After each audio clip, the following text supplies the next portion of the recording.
Thank you for coming to the Sikh Games. Thank you for coming to the Sikh Games. ਹੱਥ ਬਣ ਕੇ ਸਾਰਿਆਂ ਦੀ ਮਿਹਰਬਾਨੀ, ਤੁਸੀਂ ਆਏ, ਸੰਜੋਗ ਲਿਆ ਇਸ ਖੇਡ ਮੇਲੇ ਤੇ। ਬਹੁਤ ਵਧੀਆ ਲੱਗਾ। ਸਾਰੀ ਸੰਗਤਾਂ ਬਹੁਤ ਦੂਰੋਂ ਦੂਰੋਂ ਆਪਣੇ ਇੱਥੇ ਹਾਜ਼ਰੀ ਭਰੀ।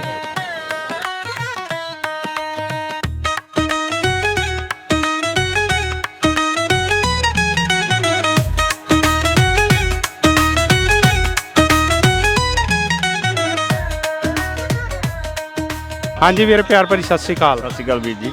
ਕਿੱਥੋਂ ਆਏ ਹੋ ਬਾਈ ਤੁਸੀਂ? ਅਸੀਂ ਵੀਰੇ ਇੱਥੋਂ ਬਲੈਕਟਾਊਨ ਤੋਂ। ਅੱਛਾ, ਇੱਥੇ ਸਿਡਨੀ ਲੋਕਲ ਹੋ। ਹਾਂਜੀ, ਲੋਕਲ ਹਾਂ। ਤੇ ਮੇਲੇ ਪਹਿਲਾਂ ਵੀ ਸਿੱਖ ਗੇਮਾਂ ਸ਼ਿਰਕਤ ਕਰਦੇ ਰਹੇ ਹੋ ਕਿ ਪਹਿਲਾ ਸਾਲ? ਨਹੀਂ, ਹਰੇਕ ਸਾਲ ਹੀ ਜਾਈਦਾ ਨਾ। ਪਿਛਲੇ ਸਾਲ ਐਡੀਲੇਡ ਸੀਗੀਆਂ, ਉੱਥੇ ਵੀ ਗਏ ਸੀ। ਬ੍ਰਿਸਬੇਨ ਸੀ, ਉਹ ਤੋਂ ਬਾਅਦ ਜਾਈਦਾ। ਹਾਂਜੀ ਹਾਂਜੀ ਬਾਪੂ ਜੀ, ਸਤਿ ਸ਼੍ਰੀ ਅਕਾਲ। ਸਤਿ ਸ੍ਰੀ ਅਕਾਲ ਜੀ, ਸਤਿ ਸ੍ਰੀ ਅਕਾਲ। ਬਾਪੂ ਜੀ, ਪਹਿਲਾਂ ਤਾਂ ਆਪਣੇ ਪਿੰਡ ਬਾਰੇ ਦੱਸੋ। ਪੰਜਾਬ ਤੋਂ ਕਿੱਥੋਂ ਤੇ ਬਾਅਦ ਚੋਂ ਇੱਥੇ ਕਿੱਥੇ ਰਹਿੰਦੇ ਹੋ?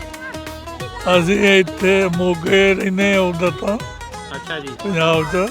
ਠੀਕ ਹੈ, ਮੋਗੇ ਦੇ ਨਾਲ ਹੀ ਪਿੰਡ ਆ ਜੀਰੇ ਰੋਡ ਤੇ। ਠੀਕ ਹੈ। ਤੇ ਇੱਥੇ ਕਿੰਨਾ ਚਿਰ ਹੋ ਗਿਆ ਆਸਟ੍ਰੇਲੀਆ 'ਚ? 19 ਸਾਲ ਹੋ ਗਏ ਆਂਦੀ। ਅੱਛਾ, 19 ਸਾਲ ਹੋ ਗਏ ਤੁਹਾਨੂੰ ਆਸਟ੍ਰੇਲੀਆ 'ਚ। ਕਿਵੇਂ ਦੇ ਲੱਗੇ ਪ੍ਰਬੰਧ? ਬਹੁਤ ਵਧੀਆ ਭਾਜੀ। ਥੋੜੀ ਜਿਹੀ ਪਾਰਕਿੰਗ ਦੀ ਇਸ਼ੂ ਆ ਰਹੀ ਹੈ ਬਾਹਰ ਵੀ, ਜਿੱਦਾਂ ਨਾ ਹਾਂਜੀ, ਕਾਫੀ ਟ੍ਰੈਫਿਕ ਹੋ ਗਿਆ ਬਾਹਰ ਵੀ, ਉਹਦੇ ਕਰਕੇ। ਹਾਂ, ਬਾਕੀ ਠੀਕ ਹੈ। ਉਹ ਤਾਂ ਮੈਨੂੰ ਲੱਗਦਾ ਕਿ ਜਦੋਂ ਇੰਨੀ ਗਿਣਤੀ ਦੇ ਵਿੱਚ ਸੰਗਤ ਪਹੁੰਚਦੀ ਆ, ਕਿਉਂਕਿ ਮੇਲਾ ਇਹ ਜਿਹੜਾ ਆ ਉਹ ਹਰ ਸਾਲ ਵੱਡਾ ਹੁੰਦਾ ਜਾਂਦਾ ਹੈ। ਤਾਂ ਤਕਰੀਬਨ ਕਹਿੰਦੇ ਕਿ 2 ਲੱਖ ਤੋਂ ਵੱਧ ਵਿਅਕਤੀ ਨੇ ਜਿਹੜੇ ਸ਼ਿਰਕਤ ਕਰਨੀ ਆ।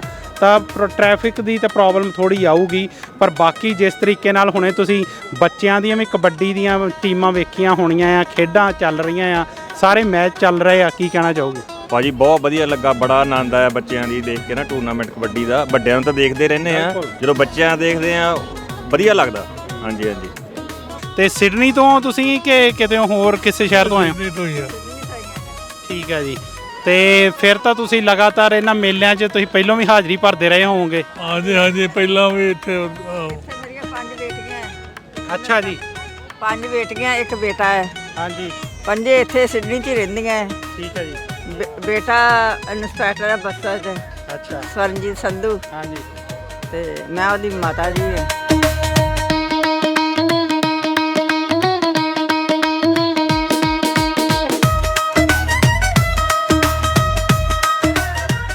ਤੇ ਬਾਈ ਤੁਸੀਂ ਕਹਿਣਾ ਚਾਹੋਗੇ ਕੁਛ? ਬਾਕੀ ਥੈਂਕ ਯੂ ਵੈਰੀ ਮੱਚ। ਬੱਚਿਆਂ ਦਾ ਇੱਦਾਂ ਕਿ ਬੱਚਿਆਂ ਦਾ ਕਲਚਰ ਨੂੰ, ਬੱਚਿਆਂ ਨੂੰ ਕਲਚਰ ਦਾ ਪਤਾ ਲੱਗਦਾ ਕਿ ਸਾਡਾ ਕਲਚਰ ਕੀ ਹੈ। ਸਾਡਾ ਇਹ ਮਾਂ ਖੇਡ ਕਬੱਡੀ ਹੈ ਸਾਡੇ ਪੰਜਾਬ ਦੀ, ਪੰਜਾਬੀਆਂ ਦੀ। ਵਧੀਆ ਲੱਗਦਾ ਜਦੋਂ ਬੱਚੇ ਇੱਥੇ ਖੇਡਦੇ ਆ। ਚੰਗਾ, ਬਹੁਤ ਸੋਹਣਾ ਮੇਲਾ ਭਰਿਆ ਹੋਇਆ। ਵੇਖੋ, ਰੌਣਕਾਂ ਲੱਗੀਆਂ। ਬਿਲਕੁਲ, ਕਿਉਂਕਿ ਪੰਜਾਬ ਦੀ ਧਰਤੀ ਤੋਂ ਇੰਨੀ ਦੂਰ ਬੈਠੇ ਜਿਹੜੀ ਸਾਡੀ ਨਵੀਂ ਪਨੀਰੀ ਇਹਨਾਂ ਖੇਡਾਂ ਨਾਲ ਜੁੜਦੀ ਆ, ਸਾਡੇ ਕਲਚਰ ਨਾਲ ਜੁੜਦੀ ਆ, ਉਹ ਵੇਖ ਕੇ ਬਹੁਤ ਵਧੀਆ ਲੱਗਦਾ ਨਾ। ਠੀਕ ਹੈ, ਫਿਰ ਬੀਜੀ ਫਿਰ ਤਾਂ ਤੁਸੀਂ ਇਹਨਾਂ ਮੇਲਿਆਂ ਨੂੰ ਜਵਾਨ ਹੁੰਦਿਆਂ ਵੇਖਿਆ ਪਿਛਲੇ 19 ਸਾਲਾਂ ਤੋਂ। ਤੇ ਜਿਵੇਂ ਇਹ ਮੇਲੇ ਹਰ ਸਾਲ ਵੱਡੇ ਹੁੰਦੇ ਜਾ ਰਹੇ ਆ, ਕਿ ਤੁਹਾਨੂੰ ਕਿਵੇਂ ਲੱਗਦਾ, ਕੀ ਕਹਿਣਾ ਚਾਹੋਗੇ? ਬਹੁਤ ਵਧੀਆ ਲੱਗਦੇ ਸੀ। ਆਪਣੇ ਪੰਜਾਬੀ ਮਤਲਬ ਬਹੁਤ ਜ਼ਿਆਦਾ ਆ ਗਏ। ਸਾਨੂੰ ਬਹੁਤ ਖੁਸ਼ੀ ਆ ਵੀ ਸਾਡਾ ਪੰਜਾਬ ਹੀ ਹੈ। ਹਾਂ, ਪਰ ਇੰਡੀਆ ਬਹੁਤ ਕੁਛ ਛੱਡ ਕੇ ਆਏ ਆ। ਬਿਲਕੁਲ, ਉਹ ਜਿਹੜਾ ਅਫਸੋਸ ਹੁੰਦਾ ਆ ਸਾਨੂੰ ਪੰਜਾਬ ਛੱਡਣ ਦਾ, ਪਰ ਜਦੋਂ ਅਸੀਂ ਇਹਨਾਂ ਦੇਸ਼ਾਂ 'ਚ ਆ ਕੇ ਆਹ ਰੰਗ ਵੇਖਦੇ ਹਾਂ, ਆਪਣੀ ਨਵੀਂ ਪਨੀਰੀ ਨੂੰ ਜੁੜਿਆ ਹੋਇਆ ਵੇਖਦੇ ਹਾਂ, ਉਦੋਂ ਖੁਸ਼ੀ ਵੀ ਬਥੇਰੀ ਹੁੰਦੀ ਬੱਬੀ ਜੀ। ਪਹਿਲਾਂ ਜਿਹੜੀ ਜ਼ਿਆਦਾਤਰ ਘਰ-ਬਾਰ ਛੱਡ ਕੇ ਆਏ ਆ, ਮੈਨੂੰ ਤਾਂ ਬਹੁਤ ਮਹਿਸੂਸ ਹੁੰਦਾ। ਬਹੁਤ ਬਹੁਤ ਧੰਨਵਾਦ ਵੀ ਜੀ ਗੱਲ ਕਰਨ ਲਈ। ਥੈਂਕ ਯੂ ਬਾਪੂ ਜੀ, ਥੈਂਕ ਯੂ ਜੀ। ਹਾਂਜੀ, ਬਹੁਤ ਵਧੀਆ ਲੱਗਦਾ। ਦੇਖੋ, ਹੁਣ ਸਾਰੇ ਬੱਚੇ ਇੱਥੇ ਡਿਸਕਸ ਥਰੋ, ਜਿਹੜੀ ਆ 100 ਮੀਟਰ ਦੀ ਲੌਂਗ ਜੰਪ ਵਗੈਰਾ, ਸਾਰਾ ਕੁਝ ਗੇਮਾਂ, ਹਰ ਇੱਕ ਗੇਮ ਚੱਲ ਰਹੀ ਆ। ਮੇਰੇ ਖਿਆਲ 'ਚ ਖੋ ਵੀ ਹੋ ਰਹੀ ਸੀਗੀ ਪਹਿਲਾਂ। ਹਾਂਜੀ, ਤੇ ਵਧੀਆ ਲੱਗਦਾ। ਸਾਡੇ ਬੱਚੇ ਇੱਥੇ ਆ ਕੇ ਸਾਡਾ ਕਲਚਰ ਨਹੀਂ, ਉਹ ਆਪਾਂ ਜਿਹੜੇ ਇੱਥੋਂ ਦੇ ਬੋਰਨ ਬੱਚੇ ਆ, ਨਹੀਂ ਉਹਨਾਂ ਨੂੰ ਪਤਾ ਲੱਗਦਾ। ਤੇ ਜੇ ਇਦਾਂ ਦੇ ਮੇਲੇ ਹੋਣਗੇ ਤਾਂ ਸਾਡੇ ਬੱਚੇ ਨਾਲ ਜੁੜੇ ਰਹਿਣਗੇ ਆਪਣੇ ਕਲਚਰ ਦੇ। ਬਿਲਕੁਲ, ਬਹੁਤ ਬਹੁਤ ਧੰਨਵਾਦ ਬਾਈ ਜੀ ਤੁਹਾਡਾ ਇੰਡੋਜ਼ ਟੀਵੀ ਨਾਲ ਗੱਲਬਾਤ ਕਰਨ ਲਈ। ਥੈਂਕ ਯੂ ਭਾਜੀ।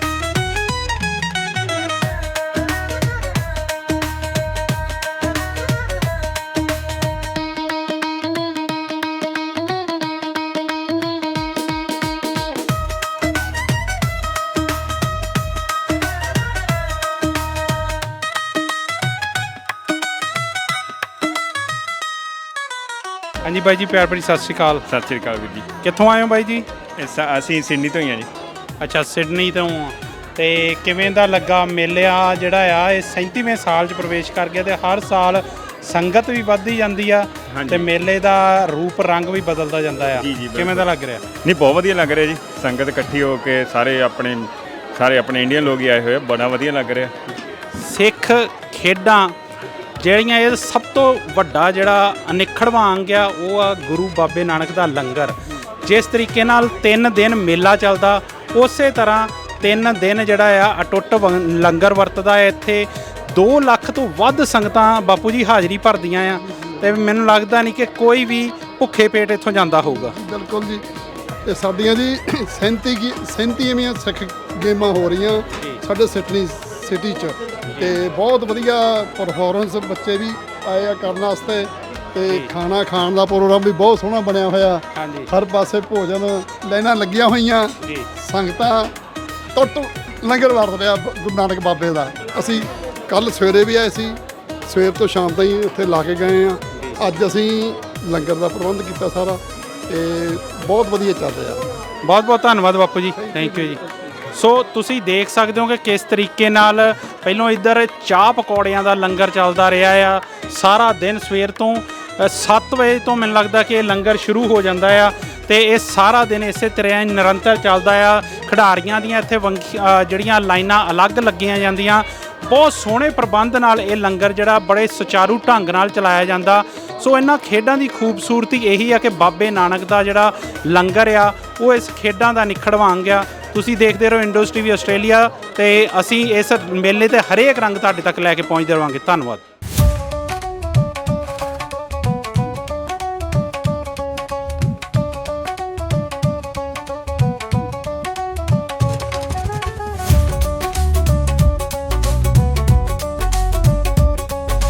ਹਾਂਜੀ ਦੋਸਤੋ, ਮੈਂ ਤਾਂ ਜਿੱਦਾਂ ਅੱਗੇ ਵੀ ਗੱਲ ਕਰ ਰਿਹਾ ਸੀ ਕਿ ਇਸ ਮੇਲੇ ਦੀ ਖੂਬਸੂਰਤੀ ਇਹ ਹੈ ਕਿ ਇਹਦੇ ਵਿੱਚ ਸੰਗਤ ਜਿਹੜੀ ਆ ਉਹ ਵੱਧ ਚੜ ਕੇ ਹਿੱਸਾ ਲੈਂਦੀ ਆ। ਆਸਟ੍ਰੇਲੀਆ, ਨਿਊਜ਼ੀਲੈਂਡ ਹਰੇਕ ਸ਼ਹਿਰ ਤੋਂ ਇਸ ਮੇਲੇ 'ਚ ਸੰਗਤ ਹਾਜ਼ਰੀਆਂ ਭਰਦੀ ਆ। ਬ੍ਰਿਸਬੇਨ ਤੋਂ ਮੇਰੇ ਵੀਰ ਆਏ ਹੋਏ ਆ, ਉਹ ਇਹਨਾਂ ਨਾਲ ਗੱਲਬਾਤ ਕਰਦੇ ਆ। ਬਾਈ ਜੀ ਪਿਆਰ ਭਰੀ ਸਤਿ ਸ਼੍ਰੀ ਅਕਾਲ। ਸਤਿ ਸ਼੍ਰੀ ਅਕਾਲ ਬਾਈ ਜੀ, ਇੰਡੋਜ਼ ਦੇ ਸਾਰੇ ਵੀਰਾਂ ਨੂੰ ਸਤਿ ਸ਼੍ਰੀ ਅਕਾਲ ਤੇ ਬੜਾ ਵਧੀਆ ਲੱਗਾ ਤੁਹਾਨੂੰ ਮਿਲ ਕੇ, ਇੱਥੇ ਵੇਖ ਕੇ। ਸੇਮ ਹੇਅਰ ਵੀਰ ਜੀ। ਹਾਂਜੀ ਬਾਪੂ ਜੀ, ਜਿਸ ਤਰੀਕੇ ਨਾਲ ਮੈਂ ਗੱਲ ਕੀਤੀ ਕਿ 3 ਦਿਨ ਜਿਸ ਤਰੀਕੇ ਨਾਲ ਮੇਲਾ ਚੱਲਦਾ ਆ, ਲਗਾਤਾਰ 3 ਦਿਨ ਲੰਗਰ ਵੀ ਬਾਬੇ ਨਾਨਕ ਦਾ ਚੱਲਦਾ ਆ ਤੇ ਬਹੁਤ ਸਾਰੇ ਵਲੰਟੀਅਰ ਤੁਹਾਡੇ ਵਰਗੇ ਜਿਹੜੇ ਆ ਨਿਰੰਤਰ ਸੇਵਾ ਕਰਦੇ ਆ। ਸੰਗਤ ਦਾ ਹੁੰਗਾਰਾ ਕਿੱਦਾਂ ਦਾ ਆ, ਉਹਦੇ ਬਾਰੇ ਕੀ ਕਹਿਣਾ ਚਾਹੋਗੇ? ਸੰਗਤ ਦਾ ਹੁੰਗਾਰਾ ਜਿਹੜੀ ਹੁਣ ਤੋਂ ਲੈ ਕੇ 4 ਵਜੇ ਤੱਕ ਬਹੁਤ ਵਧੀਆ ਸੀ ਜੀ, ਕਿਉਂਕਿ ਸੰਗਤ ਅੱਜ ਆਈ ਬਹੁਤ ਜੀ। ਅੱਜ ਹੁਣ ਥੋੜਾ ਜਿਹਾ ਜਿਹੜਾ ਇਹ ਉਹ ਹੋ ਰਿਹਾ, ਥੋੜਾ ਜਿਹਾ ਡਿਲੇ ਹੋਇਆ, ਪਰ ਐਕਚੁਅਲ ਸੰਗਤ ਸਾਰੀ ਠੀਕ ਠਾਕ ਆ ਜੀ, ਵਧੀਆ ਹੁੰਗਾਰਾ ਸਾਰੇ ਵਧੀਆ ਕਰ ਰਹੇ ਆ। ਹਾਂਜੀ, ਮੇਰੇ ਨਾਲ ਇਸ ਵਕਤ ਡਾਕਟਰ ਪਰਮਜੀਤ ਸਿੰਘ ਹੁਣੀ ਖੜੇ ਆ। ਉਹ ਸ਼੍ਰੀ ਅਨੰਦਪੁਰ ਸਾਹਿਬ ਦੇ ਵਿੱਚ ਇੱਕ ਸੰਸਥਾ ਚਲਾ ਰਹੇ ਆ, ਕੇਅਰ 1 ਕੇਅਰ ਆਲ। ਆਓ ਉਹਨਾਂ ਬਾਰੇ ਗੱਲਬਾਤ ਕਰਦੇ ਆ। ਡਾਕਟਰ ਸਾਹਿਬ ਪਿਆਰ ਭਰੀ ਸਤਿ ਸ਼੍ਰੀ ਅਕਾਲ ਜੀ। ਹਾਂਜੀ, ਸਤਿ ਸ੍ਰੀ ਅਕਾਲ ਭਾਈ ਸਾਹਿਬ, ਤੁਹਾਨੂੰ ਪਿਆਰ ਭਰੀ ਸਤਿ ਸ੍ਰੀ ਅਕਾਲ ਤੇ ਤੁਹਾਡੇ ਸਾਰੇ ਸਰੋਤਿਆਂ ਨੂੰ ਜਿੰਨੇ ਵੀ ਆਪਣੇ ਇੰਡੋਜ਼ ਟੀਵੀ ਨਾਲ ਜੁੜੇ ਹੋਏ ਨੇ, ਜਿੱਥੇ ਇੱਥੇ ਆਸਟ੍ਰੇਲੀਆ ਜਾਂ ਇੰਡੀਆ ਜਾਂ ਹੋਰ ਦੇਸ਼ਾਂ 'ਚ, ਸਾਰਿਆਂ ਨੂੰ ਬਹੁਤ ਹੀ ਪਿਆਰ ਭਰੀ ਸਤਿ ਸ੍ਰੀ ਅਕਾਲ। ਤੇ ਸਭ ਤੋਂ ਪਹਿਲਾਂ ਤਾਂ ਮੈਨੂੰ ਇਹ ਦੱਸੋ ਕਿ ਕਿਵੇਂ ਰਿਹਾ ਮੇਲੇ ਦਾ ਪਹਿਲਾ ਦਿਨ? ਬੜਾ ਵਧੀਆ ਸੀ, ਅਰੇਂਜਮੈਂਟ ਬੜੇ ਵਧੀਆ ਨੇ। ਅਸੀਂ ਤਾਂ ਸਵੇਰੇ ਪਕੌੜੇ ਸੀ, ਹੁਣ ਲੰਗਰ ਆ, ਸਾਰਾ ਕੁਝ ਪੂਰਾ ਵਜਾ ਹੋਈ ਪਈ ਹੈ ਜੀ। ਬਿਲਕੁਲ। ਤੇ ਤੁਸੀਂ ਯਕੀਨਨ ਬੱਚਿਆਂ ਦੀਆਂ ਖੇਡਾਂ ਕਰਕੇ ਆਏ ਹੋਣੇ ਹੋ, ਉਹ ਕਿਵੇਂ ਦਾ ਸੀ ਸਾਰਾ ਪ੍ਰਬੰਧ? ਖੇਡਾਂ ਦਾ ਤਾਂ ਪੂਰਾ ਵਧੀਆ ਸੀ, ਹਰੇਕ ਨੂੰ ਪ੍ਰੋਪਰ ਸਾਰਾ ਕੁਝ ਮਿਲ ਰਿਹਾ ਸੀ, ਕਿੱਥੇ ਜਾਣਾ ਤੁਸੀਂ ਮੈਪ ਤੇ ਸਾਰਾ, ਹੈ ਨਾ, ਸਾਰਾ ਵਧੀਆ ਸੀਗਾ ਜੀ ਅਰੇਂਜਮੈਂਟ। ਬਿਲਕੁਲ ਜੀ, ਕਿਉਂਕਿ ਜਦੋਂ ਜਿੱਥੇ ਪ੍ਰਮਾਤਮਾ ਦਾ ਨਾਂ ਆ ਜਾਂਦਾ ਆ, ਬਾਬੇ ਨਾਨਕ ਦਾ ਨਾਂ ਆ ਜਾਂਦਾ ਆ, ਕਿਸੇ ਚੀਜ਼ ਦੀ ਥੋੜ ਨਹੀਂ ਹੁੰਦੀ। ਚਾਹੇ 2 ਲੱਖ ਤੋਂ ਵੱਧ ਸੰਗਤ ਜਿਹੜੀ ਆ ਉਹ ਹਾਜ਼ਰੀਆਂ ਭਰਦੀ ਆ, ਪਰ ਮੈਂ ਵੇਖ ਰਿਹਾ ਸੀ ਕਿੰਨੇ ਸੋਹਣੇ ਪ੍ਰਬੰਧ ਨਾਲ ਸਾਰਾ ਕੁਝ ਚੱਲ ਰਿਹਾ ਹੈ। ਹਾਂਜੀ, ਪ੍ਰਬੰਧ ਤਾਂ ਬਹੁਤ ਵਧੀਆ ਚੱਲ ਰਹੇ ਆ ਜੀ, ਕਿਉਂਕਿ ਹੋ ਸਕਦਾ ਕੋਈ ਇਹਨਾਂ ਮਾੜੀ ਮੋਟੀ ਕਿਤੇ ਹੋ ਗਈ ਹੋਵੇ, ਪਰ ਤਾਂ ਵਾਹਿਗੁਰੂ ਦੀ ਕਿਰਪਾ ਨਾਲ ਉਨਾ ਨਹੀਂ ਹੈ ਵੀ ਕੋਈ ਜ਼ਿਆਦਾ ਨਾਰਾਜ਼ ਹੋ ਕੇ ਜਾਊਗਾ ਜਾਂ ਕਿੱਦਾਂ, ਇੱਦਾਂ ਦੀ ਕੋਈ ਗੱਲ ਨਹੀਂ ਹੈਗੀ। ਬਿਲਕੁਲ। ਵੀ ਚਾਹ ਹੁਣ ਇੱਧਰ ਜੇ ਇੱਧਰ ਹੈਗਾ ਤਾਂ ਉੱਧਰ ਚਾਹ ਦਾ ਲੰਗਰ ਚੱਲ ਰਿਹਾ ਨਾਲ ਪਕੌੜਿਆਂ ਦਾ ਜੀ, ਇਸ ਕਰਕੇ ਚੱਲੀ ਜਾ ਰਹੇ ਪਰਮਾਤਮਾ ਦੇ, ਖੜਨਾ ਨਹੀਂ ਹੈ ਇਹ। ਬਿਲਕੁਲ, ਕਿਉਂਕਿ ਸਾਡੇ ਮੈਨੂੰ ਲੱਗਦਾ ਕਿ ਇਹ ਜਿਹੜੀਆਂ ਖੇਡਾਂ ਜਿਸ ਮੰਤਵ ਨਾਲ ਸ਼ੁਰੂ ਕੀਤੀਆਂ ਗਈਆਂ ਸੀ, ਉਹਦਾ ਜਿਹੜਾ ਮੁੱਖ ਮੰਤਵ ਇਹੀ ਸੀ ਕਿ ਸਾਡੇ ਬੱਚਿਆਂ ਨੂੰ ਖੇਡਾਂ ਨਾਲ ਜੋੜਿਆ ਜਾਵੇ। ਬਿਲਕੁਲ ਜੀ, ਤੁਸੀਂ ਤਾਂ ਬਾਪੂ ਜੀ ਤਨਦੇਹੀ ਨਾਲ ਬਹੁਤ ਸਾਰੇ ਜਿਹੜੇ ਸੇਵਾਦਾਰ ਲਗਾਤਾਰ ਲੱਗੇ ਹੋਏ ਹੋ, ਸਵੇਰ ਦੇ ਅਣਥੱਕ ਮਿਹਨਤ ਕਰ ਰਹੇ ਹੋ, ਸੋ ਤੁਹਾਡਾ ਬਹੁਤ ਬਹੁਤ ਧੰਨਵਾਦ ਪਹਿਲਾਂ ਤਾਂ ਇਸ ਸੇਵਾ ਲਈ।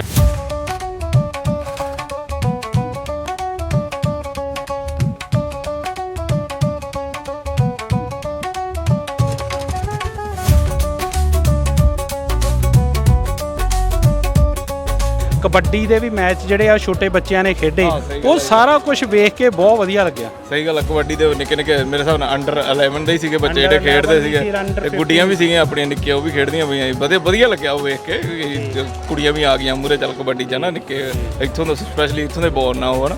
ਸੋ ਤੁਹਾਡਾ ਬਹੁਤ ਧੰਨਵਾਦ ਪਹਿਲਾਂ ਤਾਂ ਇਸ ਸੇਵਾ ਲਈ ਤੇ ਫਿਰ ਇੰਡੋਜ਼ ਟੀਵੀ ਨਾਲ ਗੱਲਬਾਤ ਕਰਨ ਲਈ। ਥੈਂਕ ਯੂ ਤੁਹਾਡਾ ਜੀ, ਤੁਸੀਂ ਆ ਕੇ ਇਹਨਾਂ ਨੂੰ ਦਿਖਾ ਰਹੇ ਟੀਵੀ ਦੇ ਲੋਕਾਂ ਨੂੰ, ਬਹੁਤ ਧੰਨਵਾਦ ਤੁਹਾਡਾ ਵੀ ਬਹੁਤ। ਨਹੀਂ ਵਧੀਆ ਸੀ ਸਾਰਾ ਕੁਝ। ਬਿਲਕੁਲ ਬਾਈ ਜੀ, ਤੁਸੀਂ ਕੀ ਕਹਿਣਾ ਚਾਹੋਗੇ? ਬਹੁਤ ਵਧੀਆ ਲੱਗਿਆ ਜੀ, ਸਵੇਰ ਤੋਂ ਦੇਖ ਰਹੇ ਹਾਂ ਸਾਰੇ ਬੱਚਿਆਂ ਦੀਆਂ ਗੇਮਾਂ ਤੇ ਇੰਜੋਏ ਕਰ ਰਹੇ ਹਾਂ, ਬਹੁਤ ਵਧੀਆ ਲੱਗਿਆ ਜੀ, ਬਹੁਤ ਵਧੀਆ ਅਰੇਂਜਮੈਂਟ ਜੀ। ਬਿਲਕੁਲ, ਕਿਉਂਕਿ ਅਕਸਰ ਅਸੀਂ ਨਾ ਕਿਤੇ ਨਾ ਕਿਤੇ ਨਿਰਾਸ਼ ਹੋ ਜਾਂਦੇ ਆ ਕਿ ਜਦੋਂ ਪੰਜਾਬ ਤੋਂ ਦੂਰ ਬੈਠੇ ਹੁੰਨੇ ਆ ਨਾ, ਤੇ ਕੰਮਾਂ ਕਾਰਾਂ 'ਚ ਕਿਤੇ ਨਾ ਕਿਤੇ ਨਿਰਾਸ਼ ਹੋ ਜਾਂਦੇ ਕਿ ਅਸੀਂ ਮਿੱਟੀ ਤੋਂ ਦੂਰ ਬੈਠੇ ਆ। ਪਰ ਜਦੋਂ ਇਦਾਂ ਦੇ ਮੇਲੇ ਲੱਗਦੇ ਆ, ਇੱਕ ਵਿਆਹ ਵਰਗਾ ਮਾਹੌਲ ਹੁੰਦਾ ਆ, ਤੇ ਉਹ ਵੇਖ ਕੇ ਸਾਰਾ ਕੁਝ ਤੇ ਦਿਲ ਬਹੁਤ ਖੁਸ਼ ਹੁੰਦਾ। ਹਾਂਜੀ, ਬਹੁਤ ਵਧੀਆ। ਅਸੀਂ ਰੀਸੈਂਟਲੀ ਇੰਡੀਆ ਜਾ ਕੇ ਆਏ ਹਾਂ ਜੀ, ਤੇ ਉਸ ਚੀਜ਼ ਨੂੰ ਹਜੇ ਮਤਲਬ ਅਸੀਂ ਰਿਕਵਰ ਕਰਦੇ ਪਏ ਸੀ, ਉਹ ਇਨ ਦ ਮੇਨ ਟਾਈਮ ਇਹ ਚੀਜ਼ ਵਿੱਚ ਆ ਗਈ, ਤੇ ਬਹੁਤ ਵਧੀਆ ਲੱਗ ਰਿਹਾ, ਬੱਚੇ ਵੀ ਇੰਜੋਏ ਕਰ ਰਹੇ ਆ। ਅੱਛਾ ਡਾਕਟਰ ਸਾਹਿਬ, ਜਿੱਦਾਂ ਮੈਂ ਗੱਲ ਕਰ ਰਿਹਾ ਸੀ ਕਿ ਤੁਸੀਂ ਆਰਗੇਨਾਈਜੇਸ਼ਨ ਚਲਾ ਰਹੇ ਹੋ, ਇਹਦੇ ਬਾਰੇ ਜ਼ਰੂਰ ਸੰਖੇਪ 'ਚ ਦੱਸੋ ਥੋੜ੍ਹਾ। ਇਹ ਭਾਈ ਸਾਹਿਬ ਨੀਅਰਲੀ 10 ਸਾਲ ਹੋ ਗਏ। ਸ਼ੁਰੂ ਕੀਤੀ ਸੀ ਇੱਕ ਬੱਚਿਆਂ ਨੂੰ ਸਿਰਫ ਮੋਟੀਵੇਟ ਕਰਨ ਦਾ, ਵੀ ਜਿਵੇਂ ਮੈਂ ਆਪਣੀ ਪੜ੍ਹਾਈ ਸਾਰੀ ਸਕਾਲਰਸ਼ਿਪ ਤੇ ਕੀਤੀ ਸੀ, ਤਾਂ ਮੈਨੂੰ ਉਹ ਸਕਾਲਰਸ਼ਿਪ ਲੈਣ ਦਾ ਨਾ ਬੜੀ ਉਤਸੁਕਤਾ ਹੁੰਦੀ ਸੀ, ਵੀ ਇੱਕ ਕੰਪੀਟੀਸ਼ਨ ਦੀ ਸਪਿਰਿਟ ਹੁੰਦੀ ਸੀ, ਸੋ ਉਹਦੇ ਤੋਂ ਸ਼ੁਰੂ ਕੀਤੀ ਸੀ। ਪਰ ਜਿਵੇਂ ਤੁਸੀਂ ਨਾਂ ਲਿਆ, ਸੰਗਤ ਨੂੰ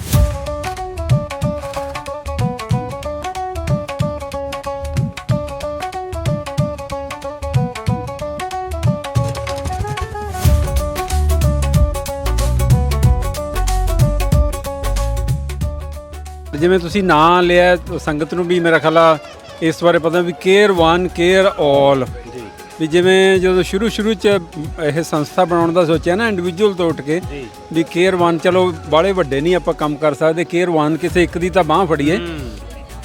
ਉਹ ਫੜਦੇ ਵੀ ਮਹਾਰਾਜ ਨੇ ਜਿਵੇਂ ਕਹਿੰਦੇ ਨੇ ਨਾ ਵੀ ਗੁਰੂ ਸਾਹਿਬ ਵੱਲ ਇੱਕ ਪੈਂਡਾ ਚੱਲ ਤੇ ਕਰੋੜਾਂ ਪੈਂਡਾ, ਉਹੀ ਐਗਜ਼ਾਮਪਲ ਸਾਡੇ ਕੋਲੇ ਮਤਲਬ ਇਹ 'ਚ ਸੈੱਟ ਹੋਈ ਹੈ।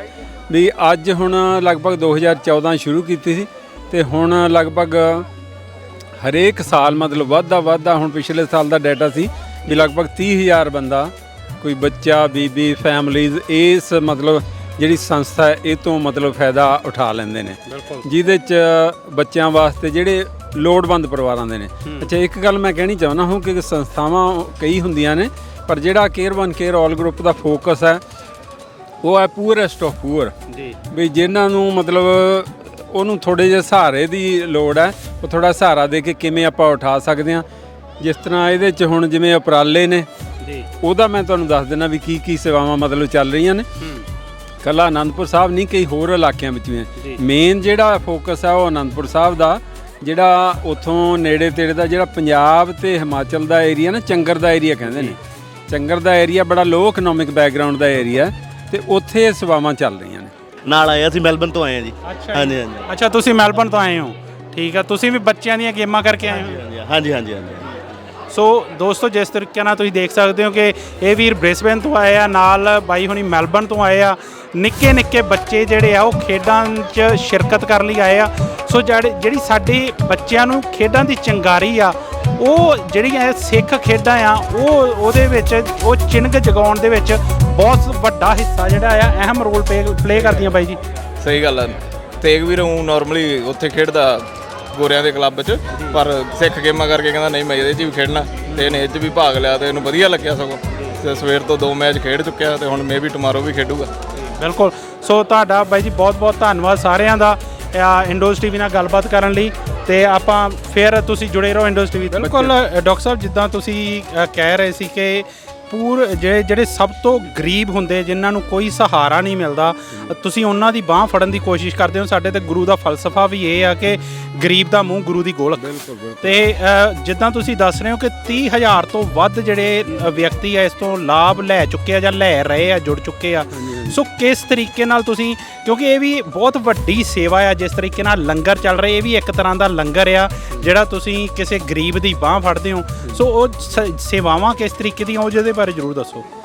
ਹਾਂਜੀ, ਉਹ ਜਿਹੜਾ 30,000 ਦਾ ਨੰਬਰ ਹੈ ਨਾ, ਉਹ ਐਨੂਅਲ ਨੰਬਰ ਹੈ। ਹੁਣ ਮਤਲਬ ਗੁਰੂ ਦੀ ਕਿਰਪਾ ਨਾਲ ਇੰਨਾ ਕੁ ਵੱਧ ਚੁੱਕਿਆ ਵੀ ਹਰੇਕ ਸਾਲ, ਜਿਹਦੇ 'ਚ ਜਿਵੇਂ ਮੈਂ ਜੇ ਸੇਵਾਵਾਂ ਦਾ ਤੁਹਾਡੇ ਕੋਲ ਬਰੀਫਲੀ ਦੱਸਾਂ ਵੀ ਇੱਕ ਤਾਂ ਬੱਚਿਆਂ ਵਾਸਤੇ ਜਿਹੜੇ ਸੜਕਾਂ ਤੇ ਨਾ ਕੂੜਾ ਕਰਕਟ ਚੱਕਦੇ ਫਿਰਦੇ ਹੁੰਦੇ ਨੇ ਬੱਚੇ ਸ਼ਹਿਰਾਂ 'ਚ, ਉਹ ਅਸੀਂ ਮਾਡਲ ਪ੍ਰੋਜੈਕਟ ਬਣਾਇਆ ਹੈ। ਉਹ 5 ਸਾਲ ਹੋ ਗਏ ਸਾਨੂੰ ਚੱਲਦਿਆਂ ਨੂੰ ਅਨੰਦਪੁਰ ਸਾਹਿਬ ਵਿਖੇ, ਤੇ ਉਹਦੇ 'ਚ ਮਤਲਬ ਅਸੀਂ ਕਿਰਾਏ ਦੀ ਜਗ੍ਹਾ ਲਈ ਹੋਈ ਸੀ, ਉਹਦੇ 'ਚ ਚੱਲਦਾ ਸੀ ਤੇ ਸਾਨੂੰ ਸਮੱਸਿਆਵਾਂ ਬੜੀਆਂ ਆ ਰਹੀਆਂ ਸੀ। 2 ਵਾਰੀ ਉਹ ਜਿੱਥੇ ਚੱਲਦਾ ਸੀ ਉਹ ਉਹਨਾਂ ਨੇ ਮਤਲਬ ਸਾਨੂੰ 11th ਆਵਰ ਤੇ ਹੀ ਕਹਿ ਕੇ ਵੀ ਨਹੀਂ ਖਾਲੀ ਕਰੋ, ਬੰਦ ਹੋ ਗਿਆ, 40 ਦਿਨ ਬੰਦ ਰਿਹਾ। ਸੋ ਮਹਾਰਾਜ ਨੇ ਕਿਰਪਾ ਕੀਤੀ, ਹੁਣ ਆਹ ਪਿਛਲੇ ਸਾਲ ਨਹੀਂ, ਇਸ ਸਾਲ ਦੇ ਸ਼ੁਰੂ 'ਚ ਜਨਵਰੀ 'ਚ ਜਾ ਕੇ ਆਇਆ, ਉੱਥੇ ਇੱਕ 10 ਮਰਲੇ ਦਾ ਪਲਾਟ ਮਤਲਬ ਜਗ੍ਹਾ ਲੈ ਲਈ, ਜਿਹਦਾ ਬਿਆਨਾ ਦੇਤਾ, ਤੇ ਉੱਥੇ ਮਤਲਬ ਕੰਸਟਰਕਸ਼ਨ ਵੀ 2 ਕਮਰਿਆਂ ਦੀ ਸ਼ੁਰੂ ਹੋ ਚੁੱਕੀ ਹੈ। ਉਹ ਹੈ ਬੱਚਿਆਂ ਦਾ ਸਕੂਲ, ਅੰਡਰ ਪ੍ਰਿਵਿਲੇਜਡ ਬੱਚੇ ਨੇ। ਇਸ ਤਰ੍ਹਾਂ ਦੇ ਹੀ ਅਨੰਦਪੁਰ ਸਾਹਿਬ ਦੇ ਕੋਲ ਇੱਕ ਲੋਧੀਪੁਰ ਦਾ ਇਲਾਕਾ, ਉਸ ਇਲਾਕੇ ਦੇ ਵਿੱਚ ਕੋਈ ਤੁਹਾਡਾ ਕੋਈ ਸਰੋਤਾ ਕੋਈ ਜਾਂਦਾ ਆਉਂਦਾ ਉੱਥੇ, ਤੇ ਜ਼ਰੂਰ ਮੈਂ ਰਿਕੁਐਸਟ ਕਰੂੰਗਾ ਵੀ ਜ਼ਰੂਰ ਜਾ ਕੇ ਤੁਸੀਂ ਦੇਖੋ ਕਿਸ ਤਰ੍ਹਾਂ ਦੀਆਂ ਸੇਵਾਵਾਂ ਨੇ, ਕਿਵੇਂ ਉਹ ਬੱਚੇ ਜਿਹੜੇ ਵਿਚਾਰੇ ਰੁਲੇ ਪਏ ਸੀ ਨਾ, ਕਿਵੇਂ ਉਹ ਚੜ੍ਹਦੀ ਕਲਾ 'ਚ ਤੁਹਾਨੂੰ ਚੜ੍ਹਦੀ ਕਲਾ ਆ ਜਾਂਦੀ ਆ ਉਹਨਾਂ ਨੂੰ ਦੇਖ ਕੇ। ਸੋ ਸਕੂਲ ਹੈ, ਉਸ ਤੋਂ ਇਲਾਵਾ ਫਿਰ ਬੱਚਿਆਂ ਵਾਸਤੇ ਫ੍ਰੀ ਟਿਊਸ਼ਨ ਸੈਂਟਰ ਹੈ, ਫ੍ਰੀ ਕੰਪਿਊਟਰ ਸੈਂਟਰ ਹੈ। ਹੁਣ ਕੰਪਿਊਟਰ ਇੱਥੇ ਤਾਂ ਸਾਨੂੰ ਕੰਪਿਊਟਰ ਦਾ ਕੋਈ ਮੁੱਲ ਹੀ ਨਹੀਂ ਹੈਗਾ, ਪਰ ਉਹ ਬੱਚੇ ਜਿਨ੍ਹਾਂ ਕੋਲ ਪਹੁੰਚ ਨਹੀਂ ਹੈਗੀ, ਹਾਂ, ਸੁਪਨਾ ਕਦੇ ਸੋਚਿਆ ਵੀ ਨਹੀਂ ਸੀ, ਜਿਨ੍ਹਾਂ ਕੋਲ ਸਹੂਲਤ ਨਹੀਂ ਹੈਗੀ, ਉਹਨਾਂ ਦੀ ਤੁਸੀਂ ਬਾਂਹ ਫੜਦੇ ਹੋ। ਤੇ ਡਾਕਟਰ ਸਾਹਿਬ ਬਹੁਤ ਹੀ ਚੰਗਾ ਉਪਰਾਲਾ, ਜਿੱਦਾਂ ਆਪਾਂ ਗੱਲ ਕਰ ਰਹੇ ਕਿ ਹਰ ਜਿਹੜਾ ਗੁਰੂ ਦਾ ਸਿੱਖ ਆ ਉਹ ਆਪਣੇ ਢੰਗ ਨਾਲ ਇਸ ਸੇਵਾ ਦੇ ਵਿੱਚ ਹੱਥ ਵਟਾਉਂਦਾ। ਤੁਸੀਂ ਬਹੁਤ ਵੱਡਾ ਉਪਰਾਲਾ, ਇਹ ਵੀ ਇੱਕ ਤਰ੍ਹਾਂ ਦਾ ਲੰਗਰ ਹੈ ਜਿਹੜਾ ਤੁਸੀਂ ਲਾਇਆ ਹੋਇਆ, ਕਿਸੇ ਗਰੀਬ ਦੀ ਬਾਂਹ ਫੜਦੇ ਹੋ। ਸੋ ਤੁਹਾਡਾ ਇੰਡੋਜ਼ ਟੀਵੀ ਨਾਲ ਮੈਂ ਇਹ ਤੋਂ ਪਹਿਲਾਂ ਬੇਨਤੀ ਕਰਨੀ ਚਾਹੂੰਗਾ ਕਿ ਜੇਕਰ ਤੁਸੀਂ ਆਨੰਦਪੁਰ ਸਾਹਿਬ ਦੇ ਲਾਗੇ ਰਹਿੰਦੇ ਹੋ ਤਾਂ ਜ਼ਰੂਰ ਐਸੀਆਂ ਸੰਸਥਾਵਾਂ ਦਾ ਸਹਿਯੋਗ ਕਰਿਆ ਕਰੋ। ਜਿੰਨਾ ਵੀ ਆਪਾਂ ਦਸਵੰਧ ਕੱਢ ਕੇ ਜਾਂ ਤਿਲ ਫੁੱਲ ਭੇਟਾ ਕਰਕੇ ਇਸ ਸੰਸਥਾ ਦਾ ਜਾਂ ਐਸੀਆਂ ਹੋਰ ਵੀ ਸੰਸਥਾਵਾਂ ਦਾ ਸਹਿਯੋਗ ਕਰ ਸਕਦੇ ਹੋ, ਕਰਨਾ ਚਾਹੀਦਾ ਆ। ਤੇ ਡਾਕਟਰ ਸਾਹਿਬ ਜਾਣ ਤੋਂ ਪਹਿਲਾਂ ਅਖੀਰ ਦੇ ਵਿੱਚ ਜੇਕਰ ਕੋਈ ਤੁਸੀਂ ਸੰਦੇਸ਼ ਜਾਂ ਅਪੀਲ ਕਰਨੀ ਚਾਹੋ। ਬਸ ਇਹੀ ਹੈ ਜੀ, ਇਹ ਐਜੂਕੇਸ਼ਨ ਦੇ ਸੰਬੰਧ 'ਚ ਸੇਵਾਵਾਂ ਸੀ। ਇਸ ਤੋਂ ਇਲਾਵਾ ਜਿਹੜੇ ਬੱਚੇ ਸਕੂਲ ਡਰੋਪ ਆਊਟ ਹੋ ਜਾਂਦੇ ਨੇ ਉਹਨਾਂ ਵਾਸਤੇ ਅਸੀਂ ਮੇਨਲੀ ਲੜਕੀਆਂ ਵਾਸਤੇ 6 ਮਹੀਨੇ ਦਾ ਇੱਕ ਕੋਰਸ ਡਿਜ਼ਾਈਨ ਕੀਤਾ ਸਿਲਾਈ ਕਢਾਈ ਦਾ, ਜਿਹਦੇ 'ਚ ਬੱਚੇ ਸਿੱਖ ਕੇ ਬਹੁਤ ਹੀ ਸੋਹਣੇ ਮਤਲਬ ਅੱਗੋਂ ਉਹ ਆਪਣੇ ਕੰਮਾਂ-ਕਾਰਾਂ ਤੇ ਕੰਮਕਾਰ ਕਰਦੇ ਨੇ। ਤੇ ਉਹ ਬੱਚੀਆਂ ਜਦੋਂ ਕੋਰਸ ਕਰਦੀਆਂ ਜਿਹੜੀਆਂ ਸਕਸੈਸਫੁਲੀ ਕੰਪਲੀਟ ਕਰਦੀਆਂ ਨੇ, ਉਹਨਾਂ ਨੂੰ ਹਰ ਇੱਕ ਬੱਚੇ ਨੂੰ ਇੱਕ ਫ੍ਰੀ ਸਿਲਾਈ ਮਸ਼ੀਨ ਦਿੱਤੀ ਜਾਂਦੀ ਹੈ, ਤਾਂ ਕਿ ਉਹ ਬੱਚਾ ਇਹ ਨਾ ਹੋਵੇ ਵੀ ਹੁਣ ਮੈਂ 6 ਮਹੀਨੇ ਲਾ ਕੇ ਤੇ ਘਰੇ ਬੈਠ ਗਿਆ, ਮੈਂ ਆਪਣਾ ਕੰਮ ਸ਼ੁਰੂ ਕਰਨਾ ਚਾਹੁੰਦਾ। ਐਜੂਕੇਸ਼ਨ ਦੇ ਸਬੰਧ 'ਚ ਇਹ ਸੀ।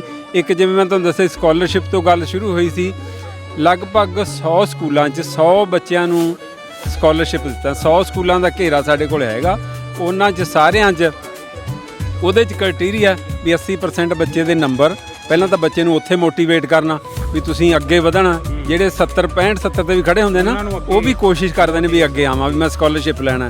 ਫਿਰ ਉਹ ਹੈਗਾ ਵੀ ਲੋ ਇਕਨੋਮਿਕ ਬੈਕਗਰਾਊਂਡ, ਤੁਹਾਡੇ ਪਰਿਵਾਰ ਦੀ ਇਨਕਮ ਲੋ ਹੋਵੇ। ਤੇ ਤੀਜਾ ਫਿਰ ਅਸੀਂ ਇੱਕ ਕੁਐਸਚਨ ਡਿਜ਼ਾਈਨ ਕੀਤੇ ਨੇ, 100 ਸਵਾਲਾਂ ਦਾ ਪੇਪਰ ਹੈ ਜਿਹੜਾ ਗੁਰੂ ਗੋਬਿੰਦ ਸਿੰਘ ਸਟੱਡੀ ਸਰਕਲ ਦੀਆਂ ਬੜੀਆਂ ਸੋਹਣੀਆਂ ਬੱਚਿਆਂ ਵਾਸਤੇ ਕਿਤਾਬਾਂ ਛਾਪੀਆਂ ਹੋਈਆਂ ਨੇ, ਉਹ ਫਿਰ ਸਾਰੇ ਸਕੂਲਾਂ 'ਚ ਪਹੁੰਚਾਈਆਂ ਜਾਂਦੀਆਂ ਨੇ। ਤੇ ਉਹ ਸਾਰੇ ਸਕੂਲਾਂ 'ਚ ਮਤਲਬ ਇਹ ਫਿਰ ਤੁਸੀਂ ਕਹਿ ਲਓ ਵੀ 100 ਪਿੰਡਾਂ 'ਚ ਘੱਟੋ ਘੱਟ ਮੈਸੇਜ ਆਉਂਦਾ ਹੈ ਇਹ। ਤੇ ਉਹਦਾ ਨਾਂ ਵੀ ਅਸੀਂ ਰੱਖਿਆ ਚੜ੍ਹਦੀ ਕਲਾ ਵਿਦਿਆਰਥੀ ਭਲਾਈ ਯੋਜਨਾ। ਤੇ ਜਿਹੜਾ ਸਕੂਲ ਹੈ ਸਾਰੇ ਪ੍ਰੋਜੈਕਟ ਹੀ ਚੜ੍ਹਦੀ ਕਲਾ 'ਚ ਨੇ। ਉੱਥੇ ਅਨੰਦਪੁਰ ਸਾਹਿਬ ਦੀ ਧਰਤੀ ਤੁਹਾਨੂੰ ਇੱਕ ਚੜ੍ਹਦੀ ਕਲਾ ਦਾ ਸੰਕਲਪ ਦਿੰਦੀ ਹੈ, ਚੜ੍ਹਦੀ ਕਲਾ ਪਬਲਿਕ ਸਕੂਲ। ਤੇ ਫਿਰ ਇਸ ਤੋਂ ਇਲਾਵਾ ਜਿਹੜਾ ਹੈਗਾ ਦੂਜਾ ਜਿਹੜਾ ਪ੍ਰੋਜੈਕਟ ਹੈ ਮੇਨਲੀ, ਉਹ ਹੈਗਾ ਵੀ ਇੱਕ ਤਾਂ ਹੁੰਦਾ ਨਾ ਜਾਂ ਕਿਸੇ ਬੱਚੇ ਨੂੰ ਤੁਸੀਂ ਪਰਿਵਾਰ ਨੂੰ ਉੱਚਾ ਚੁੱਕਣਾ, ਬੱਚਾ ਪੜ੍ਹਾ ਦਿਓ, ਉਹਦੇ ਤੇ ਫੋਕਸ ਹੈ। ਤੇ ਜਾਂ ਫਿਰ ਇਹ ਆ ਵੀ ਜੇ ਕੋਈ ਲੋੜਵੰਦ ਵਿਚਾਰਾ ਇਲਾਜ ਦੀ ਜ਼ਰੂਰਤ ਹੈ, ਮੈਡੀਕਲ ਦੀ ਸਹੂਲਤ, ਉਹਦੇ ਵਾਸਤੇ ਇੱਕ ਫ੍ਰੀ ਡਿਸਪੈਂਸਰੀ ਸੈਟਅਪ ਕੀਤੀ ਹੈ, ਜਿੱਥੇ ਰੋਜ਼ਾਨਾ ਲਗਭਗ ਔਨ ਐਨ ਐਵਰੇਜ 25 ਤੋਂ 30 ਬੰਦੇ, ਕੋਈ ਬਲੱਡ ਪ੍ਰੈਸ਼ਰ ਚੈੱਕਅਪ ਕਰਾ ਗਿਆ, ਕੋਈ ਥੋੜ੍ਹੀ ਬਹੁਤੀ ਦਵਾਈ ਬੂਟੀ ਲੈ ਗਿਆ, 25 ਤੋਂ 30 ਉੱਥੇ ਮਤਲਬ ਰੋਜ਼ ਦੇ ਉੱਥੇ ਪੇਸ਼ੈਂਟ ਨੇ ਜਿਹੜੇ। ਤੇ ਵੀਕਐਂਡ ਤੇ ਫਿਰ ਉਹੀ ਡਾਕਟਰ ਦੂਰ ਦੁਰੇਡਿਆਂ ਇਲਾਕਿਆਂ ਦੇ ਵਿੱਚ ਜਾ ਕੇ ਇੱਕ ਮੈਡੀਕਲ ਇਕੁਇਪ ਵੈਨ ਹੈ, ਉਹ ਫਿਰ ਜਾ ਕੇ ਮੈਡੀਕਲ ਕੈਂਪ ਲਾਉਂਦੇ ਨੇ। ਦੂਜੀਆਂ ਸੇਵਾਵਾਂ ਇਹ ਮੈਡੀਕਲ ਦੇ ਸੰਬੰਧ ਸੀ। ਤੇ ਤੀਜੀਆਂ ਸੇਵਾਵਾਂ ਨੇ ਜਿਹੜੇ ਬਹੁਤ ਜ਼ਿਆਦਾ ਬਜ਼ੁਰਗ ਫੈਮਲੀਜ਼ ਪਰਿਵਾਰ ਨੇ ਨਾ, ਉੱਥੇ 50 ਕੁ ਪਰਿਵਾਰਾਂ ਨੂੰ ਮਤਲਬ ਰਾਸ਼ਨ ਦੀ ਸੇਵਾ ਲਾਈ ਹੋਈ ਹੈ। ਉਹ ਫਿਰ ਮੰਥਲੀ ਉਹਨਾਂ ਦੇ ਜਿਹੜੇ ਉਹਨਾਂ ਦੇ ਕਾਰਡ ਬਣੇ ਨੇ ਉਹਦੇ ਹਿਸਾਬ ਨਾਲ ਰਾਸ਼ਨ ਦਿੱਤਾ ਜਾਂਦਾ।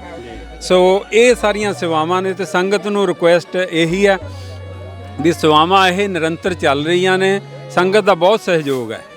ਵੀ ਪਿਛਲੇ ਸਾਲ ਪਹਿਲੀ ਵਾਰੀ ਅਸੀਂ ਵੱਖੋ ਵੱਖਰੇ ਸ਼ਹਿਰਾਂ 'ਚ ਗਏ ਸੀ, ਤੇ ਬ੍ਰਿਸਬੇਨ ਵੀ ਜਾਣ ਦਾ ਮਤਲਬ ਬਣ ਰਿਹਾ। ਹੋ ਸਕਦਾ ਮਹੀਨੇ 2 ਮਹੀਨੇ ਦੇ ਵਿੱਚ ਬ੍ਰਿਸਬੇਨ ਜਾਈਏ, ਤੇ ਬਾਕੀ ਸਾਰੇ ਗੁਰੂ ਘਰਾਂ 'ਚ ਜਾਣਾ। ਜਿਹੜੀ ਸਕੂਲ ਵਾਸਤੇ ਜਗ੍ਹਾ ਲਈ ਗਈ ਹੈ ਉਹਦੇ ਤੇ ਇਹ ਆ ਵੀ ਉਹ 17 ਲੱਖ ਦੀ ਜਗ੍ਹਾ ਲਈ ਹੈ, 5 ਲੱਖ ਦਾ ਬਿਆਨਾ ਉਹ 'ਚ ਦਿੱਤਾ ਗਿਆ। ਤੇ ਬਾਕੀ ਉੱਥੇ ਥੋੜਾ ਬਹੁਤਾ ਬਣਾਉਣ ਤੇ ਅਜੇ ਸਾਨੂੰ ਇਨੀਸ਼ੀਅਲੀ ਜਦੋਂ ਮੇਨ ਬਿਲਡਿੰਗ ਦਾ ਪ੍ਰੋਜੈਕਟ ਹੋਊ ਉਹ ਤਾਂ ਵੱਡਾ ਹੋਊ। ਸੰਗਤ ਨੂੰ ਰਿਕੁਐਸਟ ਹੈ ਵੀ ਉਹਦੇ ਤੇ ਸਹਿਯੋਗ ਕਰੋ ਤਾਂ ਕਿ ਵੱਧ ਤੋਂ ਵੱਧ ਇਹ ਜਿਵੇਂ ਤੁਸੀਂ ਕਿਹਾ ਵੀ ਗਰੀਬ ਦਾ ਮੂੰਹ ਗੁਰੂ ਦੀ ਗੋਲਕ, ਉਸ ਪ੍ਰੋਜੈਕਟ 'ਚ ਇੱਕ ਪੈਸਾ ਲਾਇਆ ਹੋਇਆ, ਇੱਕ ਡਾਲਰ ਲਾਇਆ ਹੋਇਆ ਤੁਹਾਡਾ ਕਿਸੇ ਨੂੰ ਆਪਣੇ ਪੈਰਾਂ ਤੇ ਖੜੇ ਹੋਣ ਦੇ ਕਾਬਲ ਬਣਾਉਂਦਾ ਤੇ ਪਰਿਵਾਰ ਨੂੰ ਚੜ੍ਹਦੀ ਕਲਾ।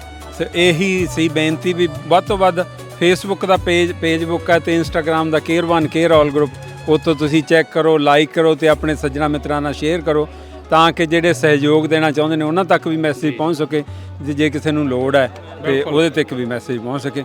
ਸੋ ਇੰਨੀਆਂ ਹੀ ਬੇਨਤੀਆਂ ਨਾਲ ਸੋ ਬਹੁਤ ਬਹੁਤ ਧੰਨਵਾਦ ਡਾਕਟਰ ਸਾਹਿਬ। ਜਿੱਦਾਂ ਕਿ ਮੈਂ ਅੱਗੇ ਕਿਹਾ ਕਿ ਤੁਸੀਂ ਆਪਣੇ ਤਰੀਕੇ ਨਾਲ ਬਹੁਤ ਵੱਡੀ ਸੇਵਾ ਨਿਭਾ ਰਹੇ ਹੋ, ਗਰੀਬਾਂ ਦੀ ਬਾਂਹ ਫੜ ਰਹੇ ਹੋ ਨਾ, ਤੇ ਉਹਦੇ ਲਈ ਬਹੁਤ ਬਹੁਤ ਤੁਹਾਡਾ ਧੰਨਵਾਦ। ਜਿਸ ਤਰੀਕੇ ਨਾਲ ਬੱਚੇ ਪੜ੍ਹਾਏ ਜਾ ਰਹੇ ਆ, ਚਾਹੇ ਕਢਾਈ ਸਿਖਾਈ ਜਾ ਰਹੀ ਆ, ਚਾਹੇ ਬਜ਼ੁਰਗਾਂ ਦੀ ਬਾਂਹ ਫੜ ਰਹੇ ਹੋ, ਤੇ ਤੁਹਾਡੀ ਸੇਵਾ ਬਹੁਤ ਵੱਡੀ ਆ। ਤੇ ਮੇਰੀ ਅਪੀਲ ਸਾਡੇ ਦੇਖਣ ਵਾਲੇ ਦਰਸ਼ਕਾਂ ਨੂੰ ਹੋਊਗੀ ਕਿ ਕਿਸੇ ਵੀ ਤਰੀਕੇ ਤੁਸੀਂ ਕੇਅਰ 1 ਕੇਅਰ ਆਲ ਜਿਹੜਾ ਗਰੁੱਪ ਆ ਉਹਦੀ ਜੇ ਹੈਲਪ ਕਰ ਸਕਦੇ ਆ ਤਾਂ ਜ਼ਰੂਰ ਆਪਣਾ ਵੱਧ ਚੜ੍ਹ ਕੇ ਇਸ ਸੇਵਾ 'ਚ ਹਿੱਸਾ ਨਿਭਾਓ। ਸੋ ਡਾਕਟਰ ਸਾਹਿਬ ਬਹੁਤ ਬਹੁਤ ਧੰਨਵਾਦ ਇੰਡੋਜ਼ ਟੀਵੀ ਨਾਲ ਗੱਲਬਾਤ ਕਰਨ ਲਈ। Thank you very much Bhai Sahib, ਤੁਹਾਡਾ ਵੀ ਬਹੁਤ ਬਹੁਤ ਧੰਨਵਾਦ। ਥੈਂਕ ਯੂ ਜੀ, ਥੈਂਕ ਯੂ।